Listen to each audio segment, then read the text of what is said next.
और तो और कान्हा भी सो गया। बड़ा दाऊ होने की यही हानि है, मैं नहीं सो सकता। मुझे तो रखवाली करनी ही पड़ेगी।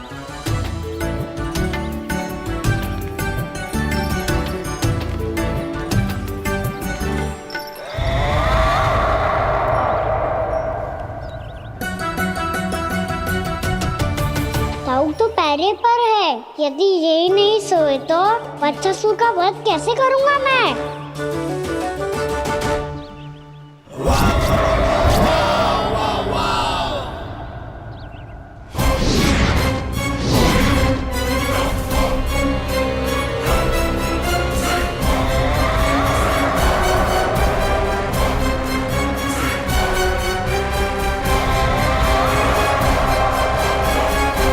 दाऊ,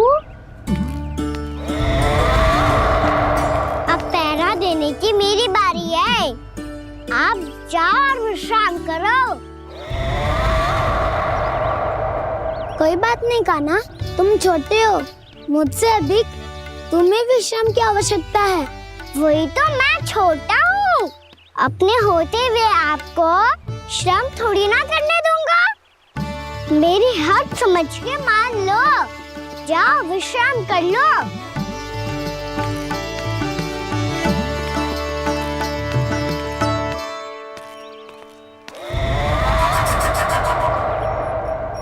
अब आओ बच्चासुर, तुम मुझसे युद्ध के लिए आतुर हो ना, तो मैं भी तत्पर हूँ।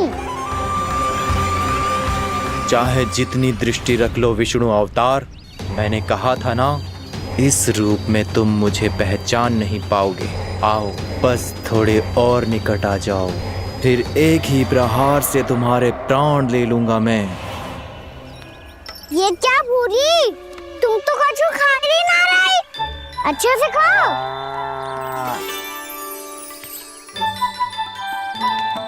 अरे घुमक्कड़, बस घूम मती, कछु खा भी ले, नहीं तो कल से लाऊंगी ना चराने के लिए।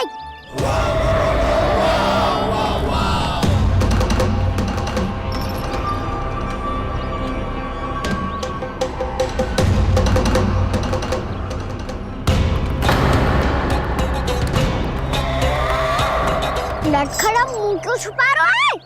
कछु अनुचित करो है या करने वालों है तो बता दे, क्षमा कर दूंगा। बहुत दयालु हूँ मैं, बहुत क्षमा कर दूंगा। तुम तो बहुत सुंदर हो, क्या होगा, इतने विचलित क्यों हो? शांत हो जाओ, तुम्हारा मुख बता रहा है कि तुमने भोर से कुछ भी नहीं खाया है, श्रम बात किया है, इतनी दूर मथुरा से यहाँ तक आया हो, बेलताओं से सेम को मुक्त कराया हुआ है, खड्डे से अपने आप को बाहर निकाला है, श्रम तो किया है तुमने, है ना बच्चासुर? इसने पहचान लिया मुझे। अब जब आई गए हो तो वृंदावन की घास चर रहो, ऐसी मीठी घास तुम्हें मथुरा में भी ना मिली होगी। मामा कंस का राज्य है। महाराज कंस सही थे, केवल मैं ही हूँ जो इसके इतना निकट आ पाया हूँ। अब मुझे इस अवसर का लाभ उठाना होगा।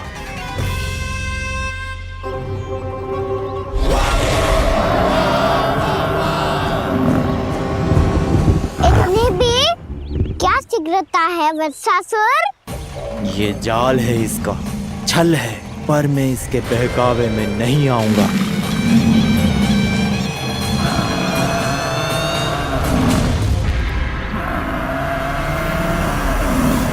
मैं आप सबको एक बहुत आवश्यक सूचना देने के लिए बुलाओ है यहाँ। आज मैं कान्हा के पीछे पीछे वन गई थी, वहां मैंने कछु ऐसा देखो है जिसकी कल्पना करना भी असंभव है। मैंने बहुत विचित्र मानव देखो वहां, जो मानव जैसा भी ना था, जो भी था ना साधारण जीव तो ना था। पर जसोदा, ऐसो कैसे संभव हो सकता है?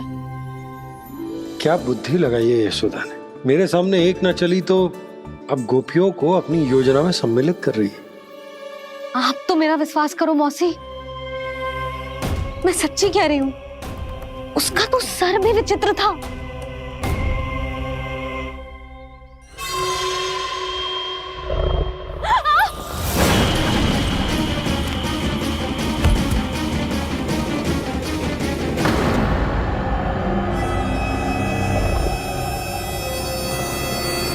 मैं असुर ना हूँ रानी भाभी, मैं तो बंसी हूँ।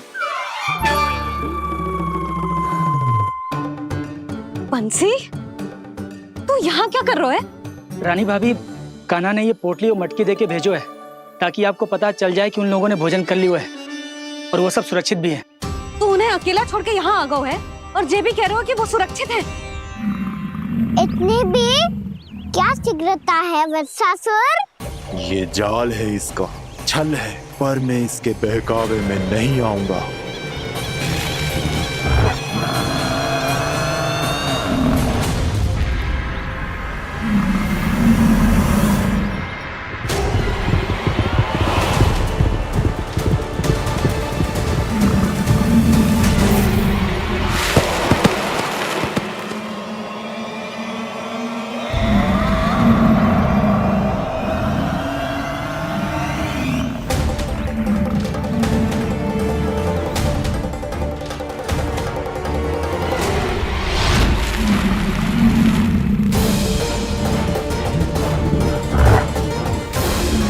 कब तक बच पाएगा तू? और स्वयं बच भी गया तो इन बालकों के प्राणों की रक्षा कैसे करेगा? यदि तू अपनी हार स्वीकार नहीं करेगा तो इन सबको अपने पांव के नीचे कुचल दूंगा मैं।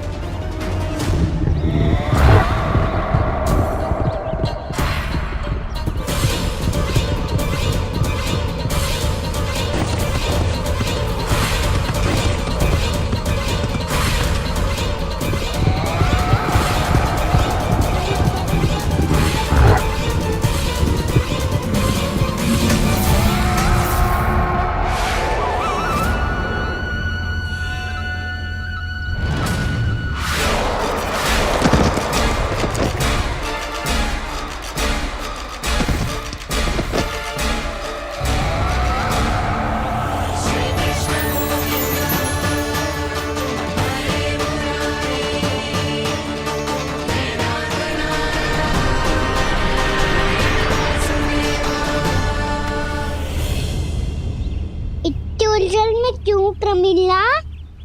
रामीला, पर मैं तो वत्सासुर हूँ। अब हो, पर वट से पहले तो प्रमिला थे। माँ भली असुर। तो फिर मैं वत्सासुर कैसे बना प्रभु? एक बार तुम माँ ऋषि वशिष्ठ के आश्रम गए थे। यक्षों, गंधर्वों और देवताओं तक को पराजित करके जिसने अपने अधीन कर लिया, वो मुरुपुत्र प्रमिलासुर आपके द्वार पर खड़ा है। महर्षि वशिष्ठ स्वागत नहीं करेंगे? द्वार पर खड़ा व्यक्ति देवता या असुर नहीं होता है प्रमिला, वो तो बस एक अतिथि होता है और अतिथियों का स्वागत करना हमारी परंपरा है। आओ। पर वो नहीं जानते थे। अभिमान तुम्हारे विवेक को निकल चुका था। आपने हमारा स्वागत तो कर लिया महर्षि, परंतु यहाँ तो हमारे बैठने के लिए उचित स्थान तक नहीं है। हे माता नंदिनी, असुर राज के लिए आसन की व्यवस्था कीजिए।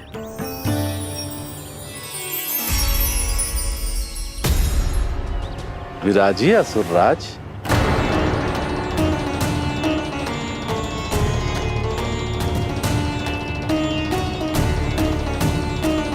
अब जब आपने मुझे बैठने के लिए कहा ही है, तो भोजन की व्यवस्था तो होनी ही चाहिए।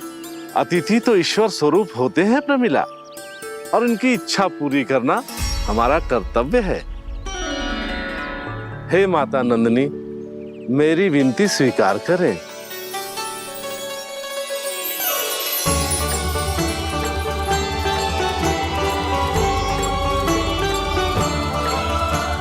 आरंभ करो प्रमिला। ये तो बहुत ही चमत्कारी गाय है, किसी भी मूल्य पर इसे प्राप्त करना ही होगा मुझे। फिर तुमने ऋषि वशिष्ठ से नंदिनी को पाने की योजना बनाई और कुछ ही दिन के बाद ब्राह्मण का रूप लेकर उनके आश्रम पहुंच गए। कहिए ब्राह्मण देव, मैं आपकी क्या सेवा कर सकता हूँ? महर्षि वशिष्ठ के आश्रम आया हूँ। रिक्त हाथ वापस लौटना तो संभव ही नहीं है। ईश्वर की कृपा से आपके मन में जो है वो सब मिलेगा। अपनी इच्छा प्रकट कीजिए ब्राह्मण देव। तो महर्षि, ये गाय मुझे दान में दे दीजिए। गाय मुझे दान में दे दीजिए। किस सोच विचार में पड़ गए महर्षि? क्या आप ब्राह्मण की इच्छा पूरी किए बिना ही उसे आश्रम से लौटा देंगे? किंतु इस ढोंगी के कुचक्र में मत फंसिए महर्षि। ये ब्राह्मण नहीं, असुर प्रमीला है, जो छल में मुझे आपसे छीनने आया है।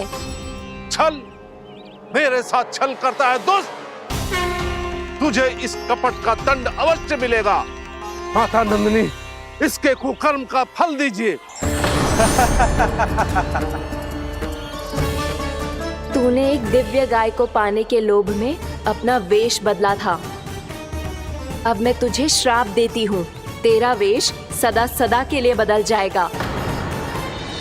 इसी क्षण से गाय का बछड़ा अर्थात वत्स बन जाएगा तू वत्सासुर। बन जाएगा तू वत्सासुर। ये क्या हो रहा है मुझे?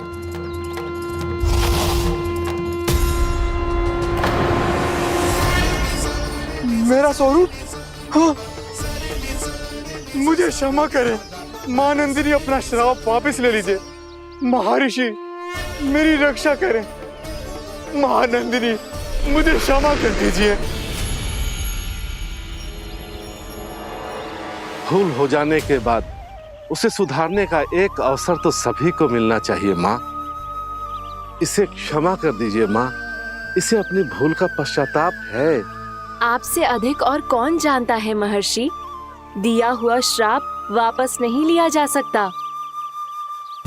पर मैं तुम्हें वरदान देती हूँ, तुम्हें वत्सासुर के रूप में केवल द्वापर युग तक रहना होगा। उसके बाद स्वयं प्रभु श्री विष्णु के अवतार तुम्हें मुक्ति प्रदान करेंगे।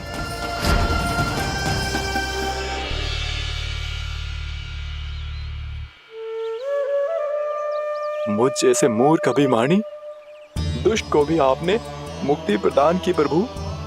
जब भी किसी को अपनी भूल का आभास होता है, वो उसी क्षण क्षमा पाने की योग्य बन जाता है। और जिसने वर्षों तक पश्चाताप भी किया हो, उसके लिए तो मुक्ति का मार्ग भी सहज खुल जाता है।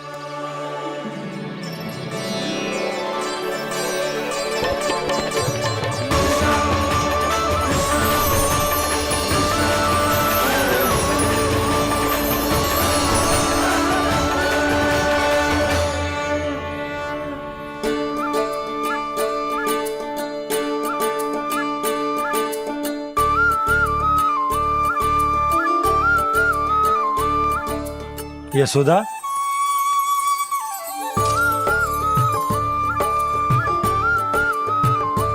यशोदा, कुम्हार के यहाँ से दीपक ले आया हूं। हर बार की भांति इस बार भी पूरा गांव दीपों से जगमगा उठे हो। वृंदावन में जे हमारी पहली दीपावली है और जे हम बड़ी धूमधाम से मनाएंगे। रानी भाभी, तोरण के रूप में जे टांग दो दौर पे। हाँ, टांग दे। अरे ठहरो बंसी, जे तोरण थोड़ी ना है। तोरण तो आम के पत्तों और गेंदे के फूल का बनता है। जे किसने कही तुझे ऐसे टांगने के लिए? तोरण क्यों टांगते हैं पता है? हे नारायण, तोरण इसलिए टांगते हैं ताकि बुराई और नकारात्मकता को हम द्वार के बाहर ही रोक दें और भीतर उन शक्तियों को आमंत्रित करें जो ऊर्जा, उत्साह और दिव्यता से भरी हो, जैसे मैया लक्ष्मी। रानी भाभी, ये बात समझ में ना आई कि तोरण में केवल आम के पत्तों और गेंदे के फूलों को ही क्यों लगाया जाता है। वो इसलिए बंसी क्योंकि आम के पत्ते घर के भीतर की दूषित वायु को खींचकर बाहर निकाल देते हैं और किसी भी प्रकार की नकारात्मक ऊर्जा को उसका हरा रंग घर के भीतर प्रवेश ना करने देते और आंखों को शांति और सुखद अनुभव कराते है, वो बात अलग। इसी प्रकार से गेंदे के फूल भी किसी भी प्रकार की नकारात्मक ऊर्जा को घर के भीतर प्रवेश ना करने देते और उनकी गंध से कीड़े मकोड़े भी घर से दूर ही रहते हैं। समझ में आई बात? जी समझ गए हो। हाँ तो समझ गए हो तो जा ना, शीघ्र आम के पत्ते लेके आ जा। जी। यशोदा, अपने कान्हा के गौचारण से लौटने की प्रतीक्षा में तुम जितनी व्याकुल हो ना, उतना व्याकुल तो अयोध्यावासी भी ना थे भगवान श्री राम के वनवास से लौटने पर। हर मैया के लिए उसका लल्ला श्री राम ही होता है। अच्छा एक बात बताओ, तुम अपने श्री राम, मेरा अर्थ है कि तुम्हारे लल्ला की प्रतीक्षा ऐसे ही भूखे प्यासे खड़े रहकर इस द्वार पर करने वाली हो क्या? भोजन की स्मृति सता रही है आपको? अपने लल्ला की कोई चिंता ना है। सारे बालक वन में अकेले हैं, अब तो बंसी भी यहाँ आ गए हैं। नारायण ही रक्षा करे उन सबकी, कहीं कोई अनहोनी ना हो जाए। इतने घने वन में कहीं कोई पशु या कोई राक्षस आ गो तो? अभी तो कह रही थी कि तुम्हारा लल्ला श्री राम है। अरे श्री राम तो 14 बरस का वनवास काटकर सुरक्षित अपने घर लौट आए थे। तुम्हारा लल्ला तो सवेरे गया है गौचरण को, गोधूली के पहले वापस आ जाएगा। चिंता मती करो यशोदा, अकेले रहकर सब संभालेगो तभी तो हर परिस्थिति का सामना अच्छे से कर पाएगो।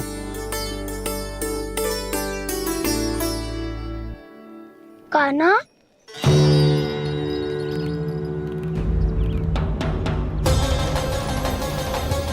अब की बार तो पूरा फंस गया। अब इस स्थिति को कैसे संभालूं? जी कैसे हो? जी वच तो हमारो ना है। जी वच तो है ही ना। जी तो एक बहुत भयानक राक्षस लग रहा है। राक्षस? सच्ची बता कान्हा, जे तूने तो ना कियो? है जा कान्हा, हम घर लौट जाएंगे। अब पहरा देने की मेरी बारी है। आप जाओ और विश्राम करो। वन में आने से लेकर अब तक जो भी हुआ है सब तुम्हारी योजना का ही भाग है और अब ये भी तुमने ही किया है ना कान्हा? मुझे आप नहीं पहचानोगे तो और कौन पहचानेगा दाऊ? पर अब समझ ही गए हो तो बस देखते ही मत रहो, सईठा भी करो। स्मरण करो क्या है मेरा सत्य। स्मरण करो? मैं कौन? बोल कान्हा, सत्य बता। तू नहीं करो अजय? इतना बड़ा वत्स, बल्कि वत्स भी नहीं, इतना बड़ा राक्षस और इतना छोटा सा कान्हा। उज्जवल अपने बड़बोलेपन में कुछ भी बोलने लगते हो तुम। भला कान्हा में इतनी शक्ति कहाँ जो इतने बड़े राक्षस की ये दशा कर पाए? तो फिर ये किसने करो जे? ये कार्य तो बस श्री नारायण ही कर सकते हैं, है ना कान्हा? इतनी क्षमता तो उन्हीं में हो सकती है, पर सिखाओ इसके बारे में गांव में किसी को पता ना चलना चाहिए। क्यों? क्योंकि यदि हमारे माँ को पता चल गया कि यहाँ कुछ ऐसा हुआ है तो फिर कल से हम में से कोई भी यहाँ ना आ पाएगा। तो फिर गांव में ही खेलना छुपन छुपाई। उन सब का तो केवल वन आना बंद होगा। पर मेरी मैया तो मुझे घर से बाहर निकलने ही ना देगी। नाना, हम किसी को कछु ना बोलेंगे, है ना सखाओ? हाँ तो हाँ क्यों ना कह रहे हो? क्योंकि हम यदि वन में आते ही रहे और ऐसे भयानक राक्षस या पशु ने हम पर फिर से आक्रमण कर दिया तो कान्हा, है ना? मेरे कहने का अर्थ है कि श्री नारायण है ना, जैसे उन्होंने आज हमारे प्राणों की रक्षा की, भविष्य में भी वही करेंगे। तो चलो और सारे के सारे खाद होली का समय हो गया है, वापस चलो चाहिए। मना तो कर दिया है, पर ये सब मानेंगे यदि इनमें से किसी ने भी भैया के सामने मेरा पेट खोल दिया तो?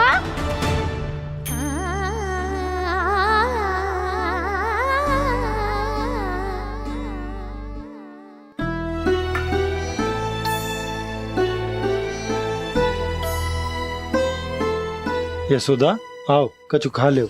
मैं अब और प्रतीक्षा ना कर सकती, मैं जा रही हूँ। भूखी जाओगी? हाँ। और जब कान्हा पूछेगो कि मैया आपने भोजन कियो कि ना, तो क्या कहोगी? जब उसे पता चलेगो कि उसकी प्यारी मैया उसके बिना भोजन ही ना करती, तो वो स्वयं भी भोजन ना करेगो, पूरे दिन भूखा रहेगो। यही चाहती हो तुम? कान्हा के लिए भोजन कर लो, फिर मैं स्वयं लेकर चलूंगा तुम्हें कान्हा के पास।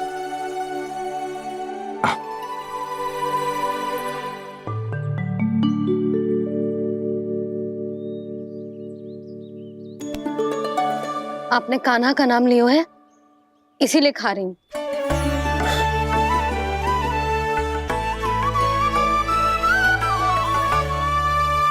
तो जय कृष्ण के नाम को।